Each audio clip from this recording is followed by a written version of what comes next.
But listen, y'all, it's time for a Last of Us tier list. Now, this is gonna be controversial as fuck, right?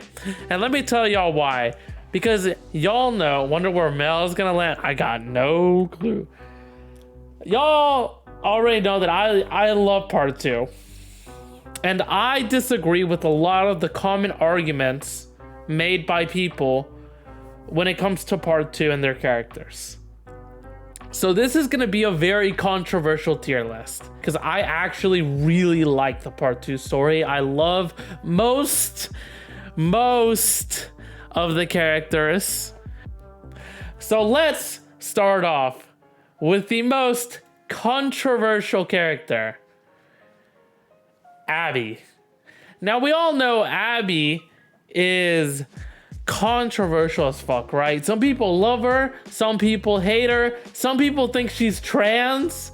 I don't know what the fuck that's about. Now I liked Abby a lot. I liked the redemption story that she got. I liked that she was able to not just be shown as a violent character. She has a lot of story, a lot of background. Could it have been told in a better way? Absolutely. I think that the placement of the flashbacks were kind of weird. I didn't like this whole switching between flashback and present day. I feel like I connect with Abby, and I did not want to kill her by the end of the game. And I'm glad that Ellie didn't kill her. Bill. Are we talking speedrunning wise? I think Bill speedrunning wise is an F tier, but we're gonna go with story here. High A. I think Bill is B tier. I like Bill. I agree with you, Sylvester. I also like Bill. I don't think he's a high A, Penny. All right, I loved Bill. I thought that his story was extremely compelling in the short amount of time we had with him. And I think the subtle references to him being gay without explicitly being gay was also well done. Now, I'm not saying Bill deserves A tier because he's gay, but I'm saying the way that Naughty Dog did the storytelling about the potential relationship that Bill and Frank had was extremely well done. You can really see how hurt he was, not only by the note that Frank left, but seeing Frank kill himself after the bites. I think he was really well done, and I wholeheartedly approve of Bill. So he's an A tier. Oh, David, Chavin, Navid, Cavid. Is David S tier? Shadow and Evelyn think that he has a chance to be an S tier. I don't know. From the very moment we're introduced to him, he's got creepy vibes, right? But Ellie S tier because Nolan knows from Willow. I can see that. Strong argument. Everyone is saying S tier. I think he is S tier too, but I think we need to run down why he's S tier, right? Why is this man S tier? Well, I think it's the, like, we've had a bunch of story development for Joel. So I think that David is really where Ellie shines. It's the climax of the story. And it's pulled off really well because Ellie begins to trust David, and then turns out that David is the guy who leads the people that we fucked over at Eastern Colorado University, right? Ellie goes through this emotional trauma of going through a really creepy dude who's about to kill her, and then has to kill him herself in a really brutal manner. Ellie is absolutely the shining star of the climax, and I think it's a great emphasis on what this story is really about.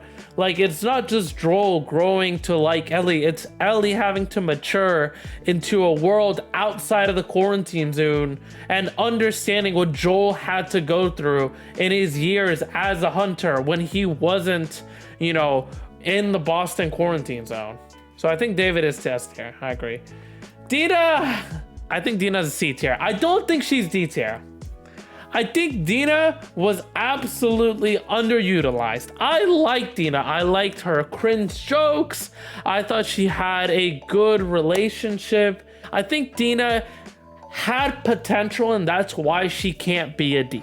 I think if you go D, you're like, all right, this character didn't really have any potential. And I genuinely enjoyed Dina's relationship with Ellie. However, I would have liked more context for Dina and Ellie's relationship besides some journal notes. I would have liked to see a little bit more of Ellie's time in Jackson and her relationship with her ex, and then slowly thinking more and more about Dina. So I think Dina had a lot of potential. She just wasn't utilized to the best manner. I don't think she was a complete garbage failure, but I think she had a lot of potential. Some of it was used and some of it just didn't work out. Ellie's an easy S. Ellie's an S tier. I think Ellie is genuinely, you know, I think she's an S tier. I think in both games she's really well done.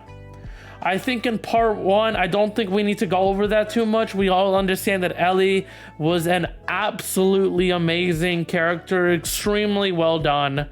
Part two, I think Ellie's character is also done incredibly well. The only fall pit I can really think of is Ellie's rushed relationship with Dina, but I think overall for her story arc, which doesn't include Dina in reality. So I think Ellie is an easy S, you know. Henry's a bitch ass! Henry is a D. Henry is a D. I'm sorry. I just don't think he has. I think where's Sam? I'm gonna go Sam F tier. I'm just gonna do it right now. I don't like Henry and Sam. I think that Pittsburgh is a great story, but I think that Henry and Sam really bring down the story. I really don't think that they add a lot to the story. I think it's the low point of the game. Honestly. If we're talking about companions and their story, Henry and Sam are the next ones, and I think they're the low point of the story. I don't like Henry and Sam. I don't enjoy their gameplay sections, but regardless of gameplay sections, I don't think they added much to the story. I like Pittsburgh a lot. It's the meat and heart of the middle part of the game, and I really enjoy it. But when Henry and Sam come into the story, I don't think it adds that much. Okay, I think I think really for Henry, it's the fact that his death, you know, it means, you know, it's like, oh fuck, you know, like, oh my god, he killed himself after he killed Sam, which, by the way, Sam was a fucking idiot. Like, why didn't he just confess? He's a fucking idiot. Like, he's gonna die, you know. I like the conversation him and Ellie have about what runners are, but he's still an idiot. I think it would have been better if Sam told, you know, Henry or Joel, and then or Ellie, and there was a whole argument about it. There was a whole confrontation that led to, you know, Henry and Sam dying. That would have been better. But I don't think Sam's decision was smart at all. I think it led for a worse story. I don't think that their impact really goes far. You know, Henry and Sam only get mentioned twice after their death, and that is in the optional conversation about leaving Sam's toy in the graveyard and the end of the game. So I don't think that their stories really had a lot of potential in the first place, and I think that they didn't add a lot to the story. Isaac is F tier. Isaac is worse than Sam. Isaac sucked. He didn't have great story development. He was rushed in as a villain. Abby has some reason to hate him, but not that much of a reason to really be opposed to him. I think Isaac was completely fucking worthless, because at the end of the day, Isaac's death means nothing because you haven't grown to care about this character at all. F tier. Jerry's a D tier, man. Jerry's better than Henry, but he's still a D tier. Jerry's a D tier, I'm sorry, but I really hate the plot convenience of the guy that you killed is Abby's father. But I don't think, I just don't have any connection to Jerry. I don't have any connection to Jerry. I don't. Jesse is a C tier, that's better than Dina. Hot take! Hot take alert! Hot take alert! Hot take alert! Hot take alert! Hot take alert! I love Jesse. I fucking love... No, Jesse's B tier, man. I'm sorry. Jesse is a B tier. I fucking loved Jesse. I loved his humor. I loved his relationship with Dina. I loved how you grew attached to him in subtle ways in Jackson, and the way that you two had a connection in fucking in day 3, and then the way that he died was genuinely heartbreaking. I fucking love Jesse, but I wish he was more in the story because I loved Jesse, man. I absolutely was a sip for the man. And when hashtag baby daddy died, I was heartbroken. I genuinely was so heartbroken. Hashtag ripperoni baby daddy. Joel, come on, bro. Joel's S tier. Joel is the king. Joel is the king, my boys. All right, Joel's king. We don't even need to go over that. Jordan, also F tier. Nobody cares about Jordan. Jordan has literally no emotional connection to the story. How isn't Joel F? What the F? Fantasia with the Kappa. I better hope there's a Kappa there, motherfucker. Enough said S. Yeah, Joel's an S tier. One of the greatest characters of all time in video game history. Seriously. Joel is an easy A or high B. Absolutely stupid, Evelyn. He is an easy A, S tier. Jordan is an obvious F tier. I don't think we need to go over to that one too much. You know, he's just genuinely a bad and uninteresting character. Lev? Bro, Lev's A tier. Lev is A tier. All right. We're going to go over the sisters right now. Where is Yara? Well, this is another hot take. I loved Lev and Yara's storyline. I liked their storyline a lot. And no, it's not because, ooh, trans storyline, progressive. I think the only way I can really put it is the storyline really was more about Lev. And so I felt more of a connection to Lev than Yara. I thought Yara was also well done. However, I did just enjoy Lev more. I can't be mad at A, B, TBH, yeah. But I genuinely loved Lev. I thought that his character was great. I thought that he was an extremely well done character.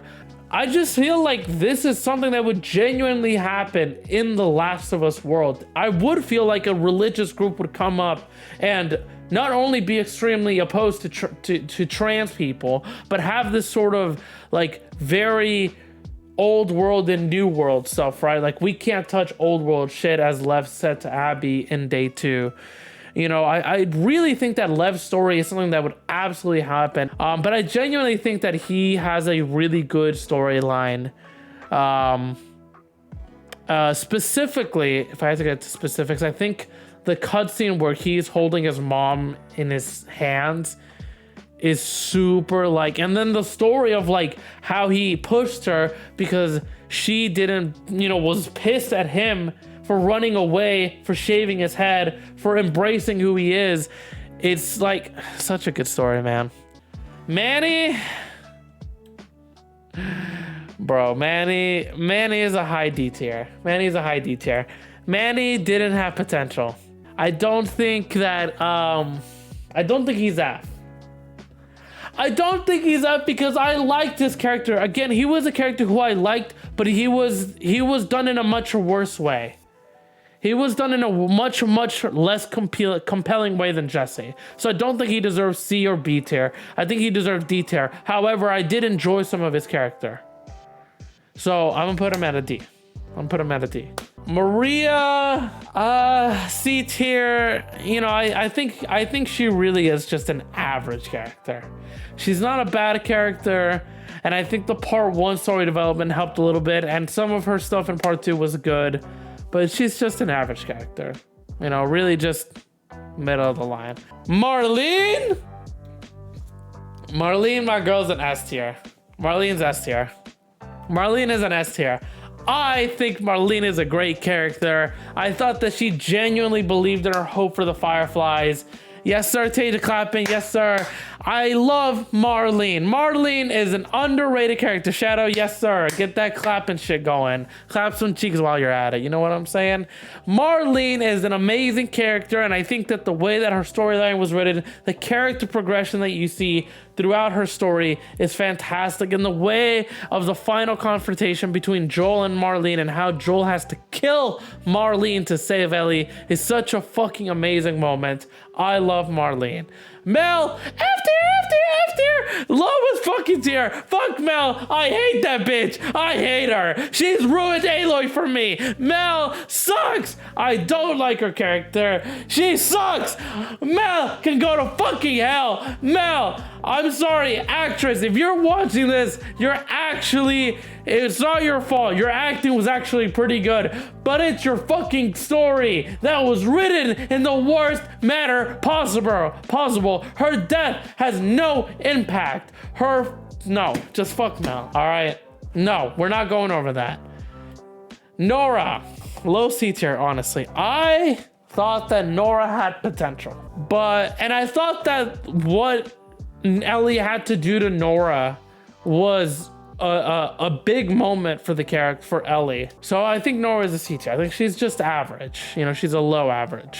Owen's a B tier. He's a low B tier. Yeah, he's a low B tier. He was a good character, and his death did have a lot of meaning, and his whole sex thing with Abby, like the clap 6%, did have some impact on the story. I think he overall did have a good impact on the story. I think his realization that fighting for someone like the WLF just blindly is fucking stupid. I thought that was a really great take on his character. I do believe that that is an Owen trait, but I don't think he was done really well.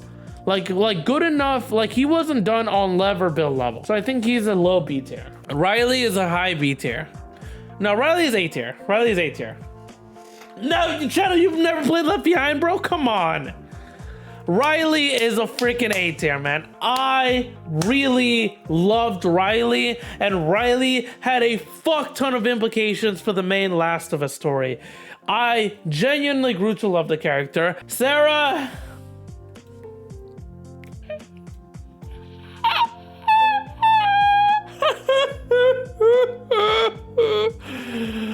Seth is an F tier. No, you know what? Mel is worse than Seth. Mel is worse than fucking Seth, all right? No, fuck Mel. She is an awful character. She is going below Seth. And that bitch is a fucking homophobe, all right? Fuck Mel. Tess is a high A tier. Tess is a high A tier. I loved the implied romance between Joel and Tess. I almost wish that there was something, and I was heartbroken and devastated. But Tess is an A tier, man. I loved the implied romance. I loved the way she believed in Ellie, and her sacrifice at Capitol will not be forgotten. Salute, just Tess. Tommy. I think he's a low A tier because I thought his character was not well done. Like his whole character about being this like, what the fuck, Ellie, why don't you go take revenge on me, you fucking bitch, you made a promise. I don't like that at all. I don't think that's Tommy at all. I really did not like Tommy, and I think that alone made him an A tier for me. But I think that end of the game, Tommy really threw me off. I didn't think that was him at all. I think Tommy could have been a lot better, and I think the reasoning for Ellie going to Santa Barbara should have been better, other than, you made a promise to me, Ellie. You made a promise to me, motherfucker. That's my take. And for the final character, Joel Jesse. My guy. Top of the list, baby. Top of the list. My guy over here. He's a real homie, all right? He's a champion. Not for real. He's like a, he's like a B tier. Honestly, he's like a B tier. But if I could, I would put him in S tier. I mean, I could because this is my tier list, but I'm going to put him in B tier. Now, let's look over this. Joel, Ellie, David, Marlene, and Sarah in that order. Okay, realistically, Sarah is like a B tier as well. A tier, Tess, Abby, Tommy, Bill, Lev, Riley. B tier, we have Jesse, Yara, Owen, JJ, and Sarah. C tier, we have Dina, Maria, Nora. D, we have Manny, Jerry, and Henry. All right, you know what? Sam will go a little D tier. I think Sam, okay. Sam, I was being a little dramatic. Sam is definitely D tier. He's not A or B or C tier. He's low D tier. Isaac, I hate that dude. Jordan's irrelevant. Seth is homophobic. But Mel is the worst fucking character. And with that, that is the official story. That is the official character tier list for The Last of Us 1 and The Last of Us 2. If you disagree with me, go fuck yourself. I don't care. I hope you enjoyed looking at this tier list. This was something new for me. But yeah, that's it for now.